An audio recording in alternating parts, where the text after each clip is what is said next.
Morning આ મિત્ર રોટલી કહેવાય. ગુડ મોર્નિંગ એટલે શબ્દ શું કહેવાય તમને કોઈ ખબર ન હોય તો એ કોમેન્ટ બોક્સમાં કહેજો. એની રોટલી કહેવાય. એ વારમાં રોટલી ખાવા માટે આવી ગયા છે. ભાખરી કહેવાય. અને આ બધી વસ્તુ બને બધી તેલમાં જ બને. આના દાળ બાટી કહેવાય. આ મરચું કહેવાય આદિ ભાષામાં. આના ભાત કહેવાય. ક્યારે ન જોવે તો જોઈ શકો છો મિત્ર. અને અમે પણ તમને રોજે રોજ એવું જ બતાવશો. તમે ક્યારેય ન જોઈએ એવી આવશો એટલે જોવા માટે ન ભૂલતા. અને કોમેન્ટ પણ જરૂરી કરજો. આ બધા ખાવા માટે આવી ગયા છે, જમવા માટે ભોજન પ્રસાદ છે કે નહીં જુઓ. એમ આ બધું આવું જરૂરી છે.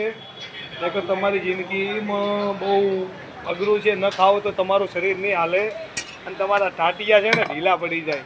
એટલે જમવાનું પહેલાં કરજો એટલે ટાટિયા તમારા આજીવન 80-90 વર્ષ સુધી હાલે એવું કરજો. જય માતાજી, જય ભવાની.